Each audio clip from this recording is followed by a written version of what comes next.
আন্দোলনের পরে একটা অভ্যুত্থানের পরে 6 মাস তো চললো, যেটাই হোক খুঁড়িয়ে খুঁড়িয়ে যাই হোক চলেছে, মব জাস্টিস হাতে নিয়েও চলেছে। কিন্তু হঠাৎ করে কি হলো, আবার সব কিছু উত্তপ্ত হয়ে উঠলো এই 6 মাস 7 মাস পরে। এটা খুব দুঃখজনক, জাতিকে ভাবিয়ে তুলেছে, সচেতন মানুষরা ভয়ে আছে। তো এই জায়গায় আমি বলবো যে সরকারের এই ব্যর্থতাটা সরকারকে যে কোনো মূল্যে ঘাড়ে তুলে নিতে হবে, তাকে জবাবদিহিতার মধ্যে আসতে হবে। কারণ সরকার যদি সেই 5ই আগস্টের পরে 8ই আগস্ট ক্ষমতা নেওয়ার পরে যদি আইনের অনুশাসনটাকে বলবৎ রাখতেন, হাতে তুলে নিতেন এবং ন্যায়ের পক্ষে কাজ করতেন এবং সত্যিকার অর্থে আওয়ামী লীগের নেতাদেরকে, সব নেতাদেরকে বাইরে পালিয়ে যেতে সহযোগিতা না করে যদি অ্যারেস্ট করে যদি তাদের শাস্তির আওতায় আনতেন, তাহলে আজকে এই অবস্থাটা হতো না। এটা একটা যেমন দিক। আরেকটা দিক হচ্ছে, যখন আপনার আওয়ামী লীগের আপনার পতিত নেতারা, চলে যাওয়া নেতারা, পালিয়ে যাওয়া নেতারা বাইরে গিয়ে হাম্বিদাম্বি করবে, এটা কিন্তু পৃথিবীর সব জায়গায় করে, সব দলই করে। সে তো আয়ত্তের মধ্যে না, আয়ত্তের বাইরে গিয়ে আপনাকে কি বলছে না বলছে ওগুলো নিয়ে এত হিসেব করার বোধহয় দরকার ছিল না। এই যে ছাত্রদেরকে উত্তপ্ত করা, এটা ছাত্ররা ছোট মানুষ, ওরা উত্তপ্ত হতেই পারতো, কিন্তু এখানে বড়দের, সরকারের এখানে তাদেরকে মাথা ঠান্ডা রেখে তাদেরকে বুঝিয়ে কাজ করানো উচিত ছিল।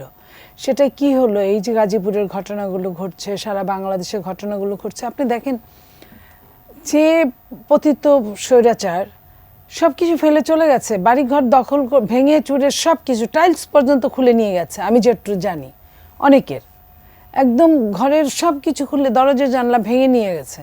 তারপরে আবার ইটগুলা ভাঙার জন্য নতুন করে দিনক্ষণ মেপে ইট ভাঙার দরকার ছিল বলে আমি মনে করি না। কালার এক্সপার্ট, জর্জ স্যাপ এবং মাইল্ড অন হ্যান্ডস টেকনোলজি সমৃদ্ধ অরিক্স ক্রিস্টাল ওয়াশ আপনার লন্ড্রি এক্সপার্ট। এটা কেন করা হলো? এটা কে করলো, কার প্ররোচনায় এটা করলো, এটার খোঁজ নেওয়া দরকার। কারণ কেউ নাই যেখানে, এমন যদি হতো তারা দখল করার জন্য আসছে, কয়েকটা দখল করেছে, সেটার তাদের জায়গা তারা দখল করবে, দখল করুক না। আপনার কাজ কি? আপনি বিচার করা, আপনি বিচার করবেন, আপনি আইনের আওতায় আনবেন তাদেরকে, তারা সেটা শাস্তি পাবে। তার বাড়ির জন্য কিন্তু সে শাস্তি পাবে না, বাড়ি দরকার পড়লে তার ক্রোক হবে, বাড়ির সম্পত্তি সরকারের হবে, বাড়ি বাজেয়াপ্ত হবে।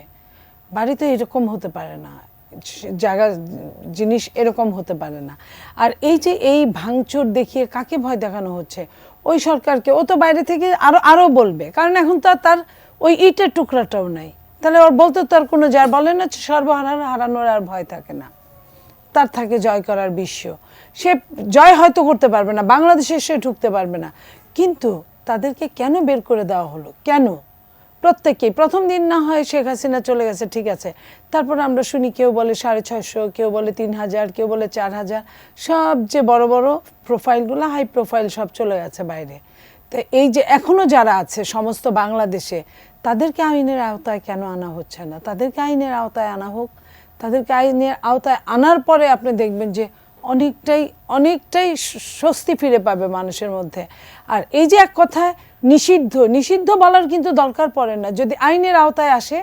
যদি ওইখানে আওয়ামী লীগ যারা করতো 15.5 বছরে 99.99% লোকই অশোভন কাজ করেছে, অশোভন আচরণ করেছে, জায়গা জমি দখল থেকে শুরু করে গুম খুন হেন কোনো কাজ নেই তারা করে নাই। সো আপনি যদি আইনের আওতায় আনেন, তাহলে কিন্তু ওই যে লুম বাঁচতে গাও জ্বর হয়ে যাওয়ার মতো অবস্থা, অটোই আপনার নিষিদ্ধ হয়ে যাবে। তাদেরকে আপনার জোর করে মুখ দিয়ে নিষিদ্ধ বলার দরকার পড়বে না, কিংবা আইনের গতিতে চলতে থাকুক না। তাহলে বৈষম্য বিরোধীর কথা বলে আসছে, আজকেও তো যদি ওরা বলে যে আমরাও বৈষম্যের শিকার, আমাদের দিকেও বৈষম্য করা হচ্ছে, হ্যাঁ, শাস্তির জায়গায় শাস্তি না দিয়ে তাকে ছেড়ে দেওয়া তো এক ধরনের বৈষম্য। এটা কেন হলো? এটা তো আমরা এরকম চাইনি, আমরা চেয়েছি শাস্তি হোক। এবং এই 6-7 মাস পরে আপনি যেটা বললেন, এটা তো আমরা ভীত এই কারণে যে নির্বাচনটাকে কোনো না কোনোভাবে গন্ডগোল করার জন্য, না করার জন্য, এটাও তো হতে পারে। কারণ নইলে ঠান্ডা মাথায় যখন নির্বাচন করার কথা, যখন নির্বাচনের দিনক্ষণ দেওয়ার কথা, যখন আপনার সংস্কার প্রায় সবই কমপ্লিট হয়ে গেছে, হাতে আসার কথা, তখন তো আবার নতুন করে এরকম হওয়ার কথা না। এটা করলে কাদের লস? এটা করলে যারা গণতন্ত্র মনা মানুষগুলো প্রত্যেকেরই লস হবে এই কাজে।